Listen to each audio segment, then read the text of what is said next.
Hello friends, this is तहमू and welcome to banker guide. So आज का हमारा टॉपिक है हिस्ट्री ऑफ बैंकिंग, जिसका थोड़ा सा पार्ट रह गया था।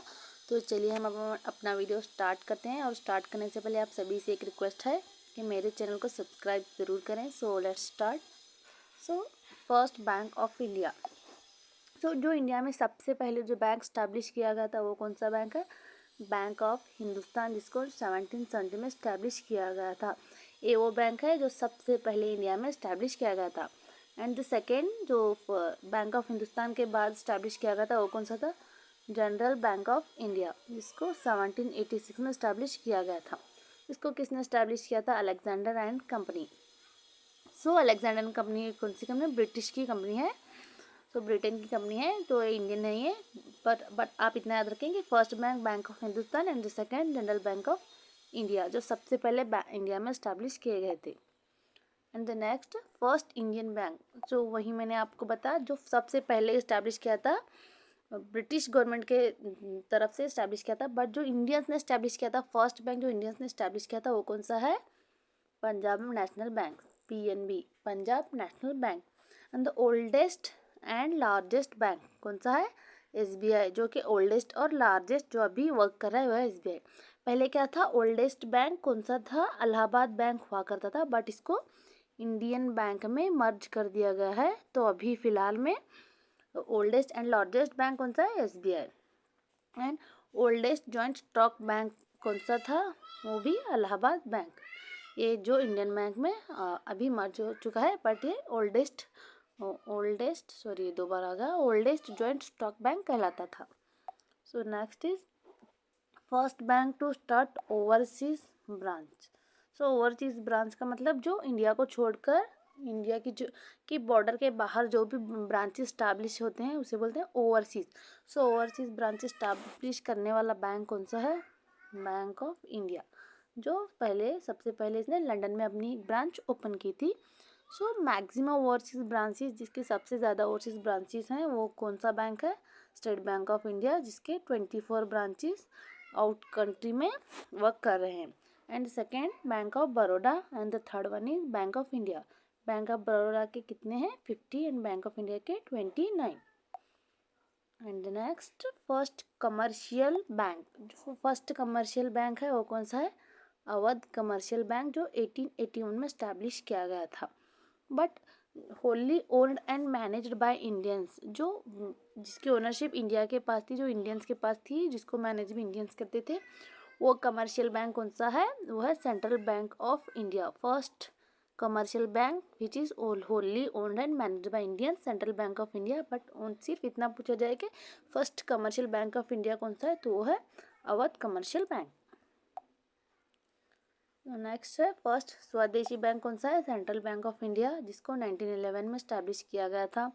And union bank of India जो है, इसका इनॉग्रेशन किसके हाथों में हुआ था? महात्मा गांधी जी। तो आपको ये पूछा जाए कि वो कौन सा बैंक है जिसका इनॉग्रेशन महात्मा गांधी जी ने किया था, तो simple union bank of India, बस इतना याद रखें।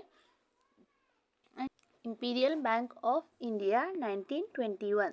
सो 1921 में क्या हुआ था? जो 3 प्रेसिडेंसी बैंक थे वो कौन कौन से? Bank of Bengal, bank of Bombay and bank of Madras. So इन तीनों को मर्ज करके 1921 में इंपीरियल बैंक ऑफ इंडिया को बनाया गया। सो जिसको अभी हम स्टेट बैंक ऑफ इंडिया के नाम से जानते हैं। तो इन तीनों को मर्ज करके पहले इंपीरियल बैंक ऑफ इंडिया बनाया गया, फिर इसको 1955 में रीनेम कर दिया गया। क्या? एसबीआई के नाम से इसको रीनेम कर दिया गया। सो नेक्स्ट इज यही जो मैंने आपको बताया, एसबीआई एक्ट 1955 में एसबीआई एक्ट को पास किया गया, तो इसके थ्रू एसबीआई को इस्टेब्लिश किया गया। जो इंपीरियल बैंक ऑफ इंडिया था, तो उसको ही 1 जुलाई 1955 में एसबीआई के नाम से उसका ऑपरेशन शुरू कर दिया गया। सो किसके तहत हुआ था? एज पर all India rural credit survey committee, all India rural credit survey committee. So इस कमेटी के रिकमेंडेशंस पर किसको? एसबीआई को इस्टेब्लिश किया गया था। तो उस कमेटी के चेयरमैन कौन थे? एडी गोरेवाल साहब। सो उस वक्त जो इस कमेटी के चेयरमैन एडी गोरेवाल साहब थे, तो इसीलिए इसको एडी गोरेवाल कमेटी भी कहा जाता है। एग्जाम में कभी कभी क्वेश्चन आता है तो ऑप्शन में एडी गोरेवाल कमेटी भी दिया जाता है, या फिर ये all India rural credit survey committee.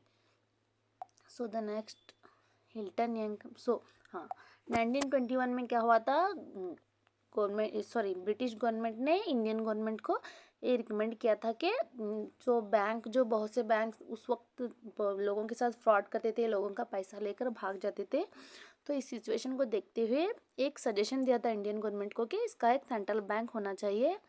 सो इसके अकॉर्डिंगली आरबीआई एक्ट 1934 को पास किया गया। देन उसके बाद 1 अप्रैल 1935 को आरबीआई को स्टैब्लिश किया गया।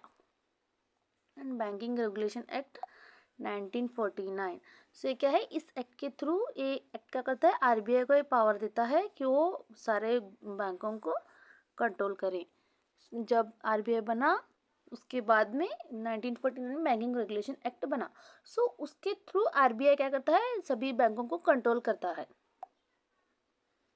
नेक्स्ट, फर्स्ट नेशनलाइजेशन हुआ। तो पहले जब बैंक स्टैब्लिश हुए थे तो वो प्राइवेट सेक्टर में थे, तो इसीलिए बैंकों में फ्रॉड ज़्यादा होते थे।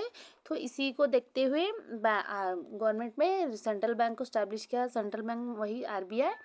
फिर उसके बाद बैंकों को गवर्नमेंट ने खरीदना शुरू कर दिया। सो उसी को बोलते हैं नेशनलाइजेशन। सो फर्स्ट नेशनलाइजेशन कब हुआ था, 1 जुलाई 1969।